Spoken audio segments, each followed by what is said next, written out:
Hey, Jay here with Bikes Kill Cancer. Happy belated May Day.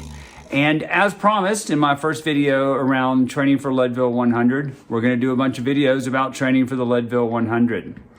First things first, I am not a coach. I have been coached. I have done my own coaching in terms of coaching myself, and I've done a combination of using a coach as well as, using prescribed training plans that you can buy off the internet and different coaching services.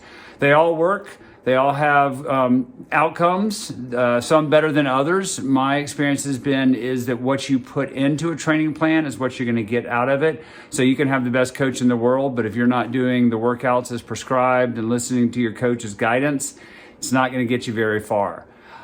Let's take just a quick poke around on the internet. I'm just going to show you some options that are out there, a couple of different coaching plans that I've used before that I think work really well.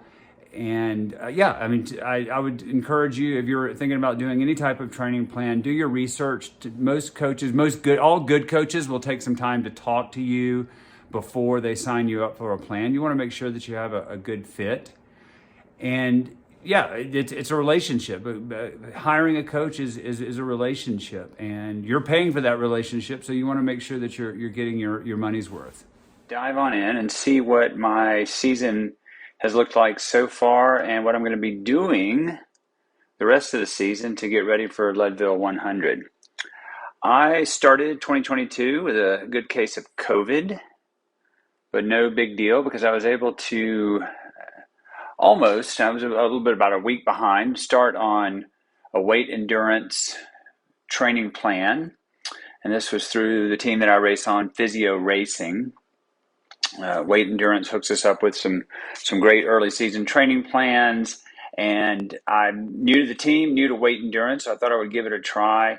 And let's just take a look over on Training Peaks, what that looked like. I'm not going to go into a lot of detail here, but you can see a pretty robust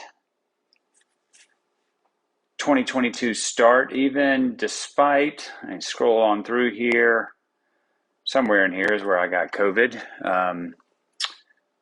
And most of this was done indoors on the trainer. Some of the workouts were upwards of 2 hours long on the trainer, which is a little too long for me, but we had a pretty wet, cold, snowy winter here in Colorado. So I did try to get out as much as I could, either on the fat bike or on those days where we had those beautiful blue Colorado skies. I was outside trying to do my workouts. Which leads me to where I am now. So I just finished the weight endurance training plan a couple of weeks ago, about the exact same time that I got the call up, so to speak, from First Descents that I could ride on their team. They had a spot open up, so I was super excited. I know that Cody and his wife over at Weight Endurance do have a Leadville training plan, but they had already begun that one. And just to be honest, I didn't really want to try to play catch up. And I wasn't sure if I wanted to devote my entire summer to a very structured plan. I wanted to make sure I had some flexibility in there to do some bike packing, throw in some other events wherever I wanted to. And so I'm going to wing it for the first month and a half before I really dive into a structured training plan. I'm actually going to use the guys over at Fast Cat, guys and gals, I should say.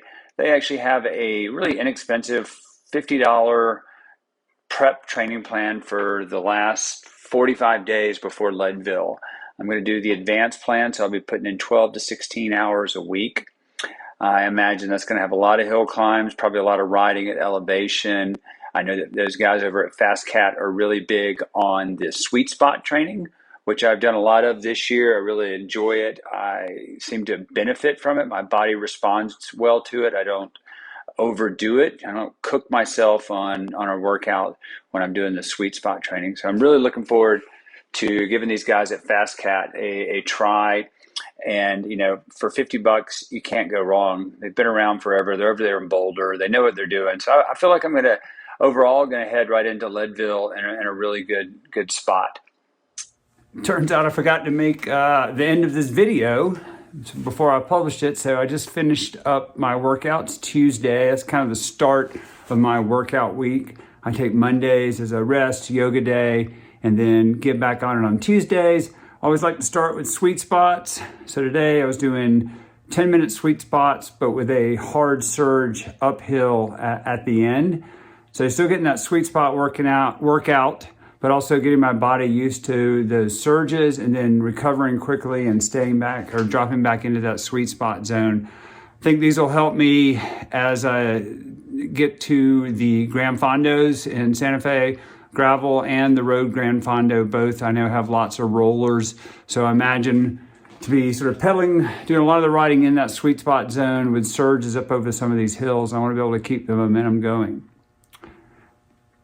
That's what my workouts look like, or what my training plan looks like for the Leadville 100. If you'd like to follow along, please subscribe, give this video a like, and I'll be posting videos throughout the summer as I get closer and closer to Leadville. Love for you to follow along. If you got any questions, comments, or things you'd like to see, just put them in the comment box below. And I appreciate you watching, and we'll see you next time.